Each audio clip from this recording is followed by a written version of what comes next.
Ok, j'arrête pas de faire ça depuis quelques temps, faudra vraiment que je ralentisse là-dessus. Rapidement avant de commencer, on m'a dit, on a essayé d'expliquer la temporalité, le fait que normalement Henri devrait savoir ce qui se passe parce que, étant donné que lui il est pas pris dans l'emprise du temps de la ville, il a grandi normalement alors que les autres personnes n'ont pas grandi du tout durant ces 10 années à partir du moment où il a été élevé. Adopté, je veux dire. Donc, c'est là que ça va me poser un léger problème parce que Regina s'est jamais dit ouais, peut-être que le gamin qui vieillit alors que les autres ne vieillissent pas, va pas se dire ah ouais, c'est bizarre, maman, comment ça se fait que les gens vieillissent pas et moi oui. Bizarre quand même. Surtout, je sais pas, certaines personnes comme Cendrillon, je sais plus son nom, Ashley, je crois, Cendrillon qui est enceinte. Enceinte à fond, et il va pas se poser de questions. Ouais, moi, comment ça se fait que cette femme, elle est enceinte depuis 5 ans, elle a toujours pas accouché, ça veut dire quoi? C'est ça ce que je veux dire par rapport à la temporalité, c'est, ça manque un peu de clarté dans la logique pour moi. Comme je dis, c'est pas gravissime s'il l'explique pas de façon claire et satisfaisante, mais c'est juste pour dire. Voilà. Donc là c'est fait, on va passer donc à la critique de l'épisode. Un épisode centré sur Rumpelstiltskin, vous pouvez être sûr que je vais adorer. Oui, l'histoire est centrée sur notre charmante créature malicieuse qui n'était pas tout à fait ça au début. Et oui, c'était une personne normale, un homme normal qui a fui la guerre à un moment donné, une guerre contre les orques. Et, euh, et donc, quelques temps plus tard, il y a l'armée donc de je ne sais pas quel pays qui veut emporter tous les jeunes de 14 ans pour participer à la guerre et gagner par le nombre. Ben, malheureusement, son fils, ça va bientôt être son tour et ça lui fait pas très plaisir. Le fait est qu'il n'en demeure pas moins un lâche et il a beaucoup de mal à défier l'autorité. Jusqu'à ce qu'il tombe comme par hasard sur un mendiant qui sait d'où le chef des gardes tient son autorité. Il peut contrôler donc un type avec des pouvoirs, des grands pouvoirs qui s'appelle The Dark One, le ténébreux en français. Et donc il lui parle donc de cette faiblesse, comme quoi la dague qu'il tient porte le nom du ténébreux en question, et celui qui la possède peut contrôler le ténébreux et il peut obéir à tous ses moindres désirs. Mais aussi il lui apprend que en tuant le ténébreux, il peut hériter de ses pouvoirs. Rumpelstiltskin, qui ne veut pas perdre son fils à la guerre, finit par se décider de s'attaquer au château, de, de s'en prendre d'y foutre le feu en fait. Il y a un petit parallèle avec la réalité de maintenant et de s'emparer de la dague. De façon un peu facile, je trouve. Je trouve ça un peu bizarre que le chef de que le chef de l'armée garde pas le couteau tout le temps sur lui. Je trouve un peu bizarre de le mettre dans un coin où que n'importe qui peut ouvrir pour prendre la dague. Bon, un petit détail de mise en scène. Histoire de dire, ben, donc il finit donc par prendre la dague et et parce que le ténébreux le pousse à le faire en l'insultant, en le traitant de lâche, en disant que son fils ne tient pas de lui, etc. Il finit par le tuer et on découvre qu'en fait le ténébreux c'était le mendiant du début qui n'en pouvait plus de vivre cette vie de servitude et lui dire que c'était une malédiction, qu'il allait devoir subir cette malédiction à son tour, Rumpelstiltskin.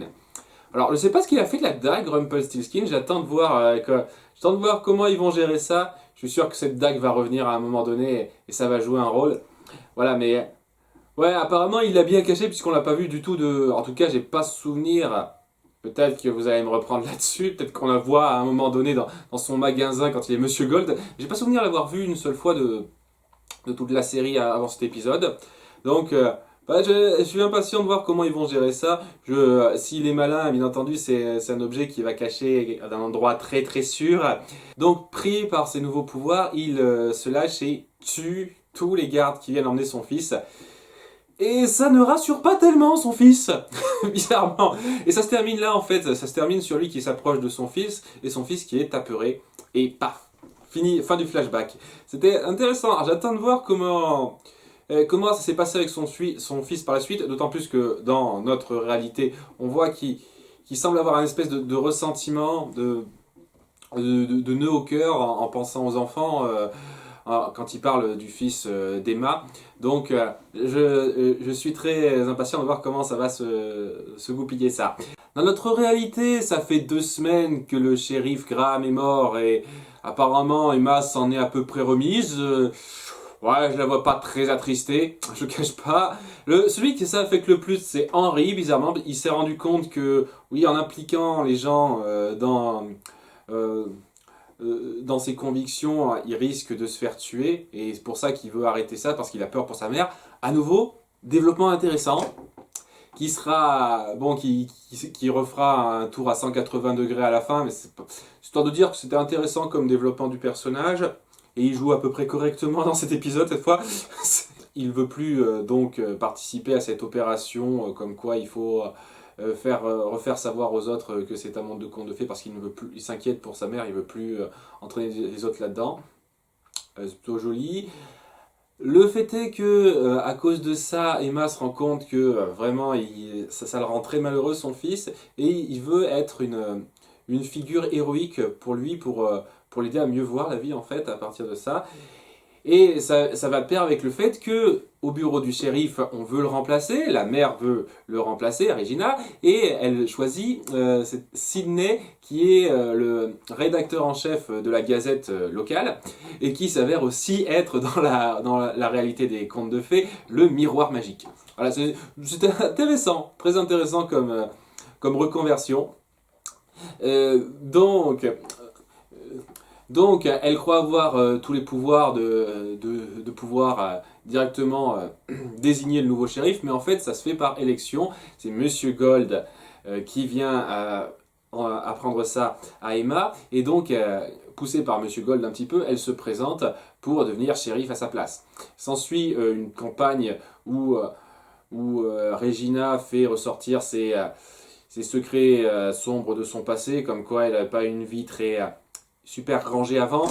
Je sais pas, en gros, elle a accouché en prison, c'est ce qui a été dit. Est-ce que ce sera revu dans un flashback spécial sur Emma, peut-être? Ou peut-être pas, c'était juste histoire de dire qu'elle a eu un passé sombre. On verra, tiens. Donc, ça a l'air très mal parti pour Emma, mais comme par hasard, il y a un incendie qui se déclare dans un bâtiment où elle et Regina se trouvent, et bien entendu, étant donné que c'est une héroïne, n'écoutant que son courage, elle la sauve. Sachant que, mine de rien, je trouve, soyons clairs, je trouve que la machination autour de ça est pas mal, mais il y a quand même un petit truc dommageable là-dedans, c'est comment on pouvait prévoir que Regina se blesse suite à l'explosion qui a prévu l'incendie, et que Emma soit obligée de la sauver. C'est le truc qui me... C'est le truc que je trouve un peu bizarre.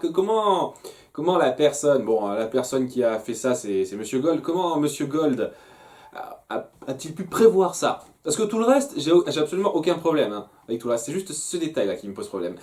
Et donc, bon, elle la sauve, ça la fait mieux voir, mais elle apprend assez facilement que Monsieur Gold, en fait, était derrière tout ça, et pour bien la faire voir et qu'elle soit élue shérif. Donc, ça lui plaît pas trop, elle est un peu tiraillée parce qu'elle a envie d'être un modèle de héros pour son fils, mais elle finit par vouloir vouloir partir sur la voie de l'honnêteté, et donc elle finit par l'avouer à tout le monde. Et incroyable, en avouant à tout le monde que c'était un coup monté de Monsieur Gold, ça a plutôt attiré les gens et elle a été élue shérif. Et le fait est que c'était prévu également par Monsieur Gold.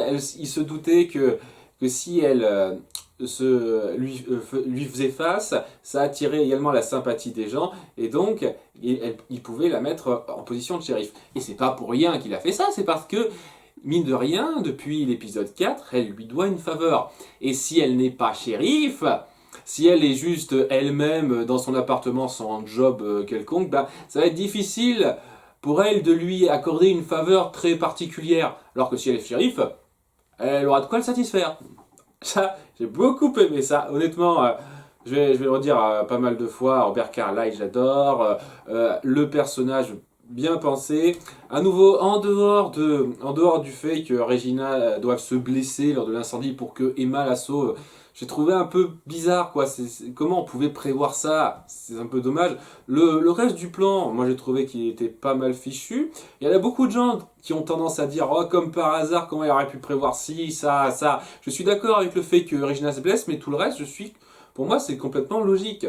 Soit Emma ne se rendait pas compte de ce qu'il fallait, de ce qui s'était passé, ou soit elle avait décidé de céder au fait, au mensonge de Monsieur Gold, et à ce moment-là, elle avait toutes les chances de se faire élire quand même, soit elle lui faisait face, et là aussi, ça lui a atterri une certaine sympathie. Il a prévu toutes les options. À nouveau, hein, comment il a pu prévoir que Regina se blesserait, ça reste un peu bizarre pour moi, mais voilà. En dehors de ça, moi, je trouve que c'est super bien fait. Et puis, mine de rien, il a mis en place les indices. Il a bien attendu, il a bien fait attention à ce qu'elle vienne le voir pendant qu'il préparait son espèce de matériaux qu'il va utiliser et montrer de façon évidente pour l'incendie. Il a, il a bien mis en place le truc, donc il a très bien mis en place cette machination. J'ai trouvé que c'était bien fichu à ce niveau-là.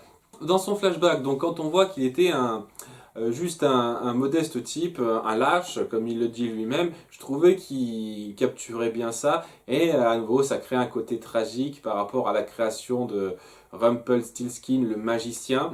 Depuis l'épisode 5, ça fait 4 épisodes en gros qui nous font une très bonne origin story en fait. L'origin story de Jiminy Cricket, l'origin story de David qui se voit obligé de devenir le prince, l'origin story l'origin story du chasseur, bien fichu, et cette fois l'origin story de Rumpelstiltskin, bien fichu aussi. Hein. Alors, c'est comme dans Lost, c'est comme la première saison de Lost. Vraiment, on sent qu'ils ont bien pensé leur flashback. Les meilleurs flashbacks, c'était vraiment dans la saison 1 pour moi, à part quelques détails. Mais vraiment, dès la première moitié de la saison 1, c'était super bien ficelé les flashbacks. Et là, je trouve que les flashbacks sont super bien ficelés. Et je suis vraiment pris là-dedans. C'est vraiment, on sent de la peine pour ce type qui est assez pitoyable en soi, Rumpelstiltskin, avant de devenir magicien. Et la manipulation de l'autre type, bon, on la sent un peu venir quand même, on la voit un peu venir, mais ça le mène à sa perte. Ça le mène à sa perte et ça ajoute encore un côté tragique bien fichu. Toutes les manipulations qu'il y a dans notre réalité, elles sont bien fichues également. J'aime beaucoup la fin en fait, où à peu près tout le monde en a pour son compte. Regina est contente de voir que qu'Emma s'est un peu attiré les foudres entre guillemets, qu'elle se mette contre Monsieur Gold parce que c'est un ennemi c'est un ennemi redoutable, et elle le sait. Emma est contente d'avoir pu prouver à son fils qu'on peut être une héroïne intègre et réussir. Et Monsieur Gold, c'est celui qui s'en tire le mieux à la fin parce sa machination a marché et il a Emma là où il la voulait. Il pourra l'utiliser comme il lui sied. Voilà, c'est ce qu'on appelle une victoire en demi-teinte et elle est bien réussie.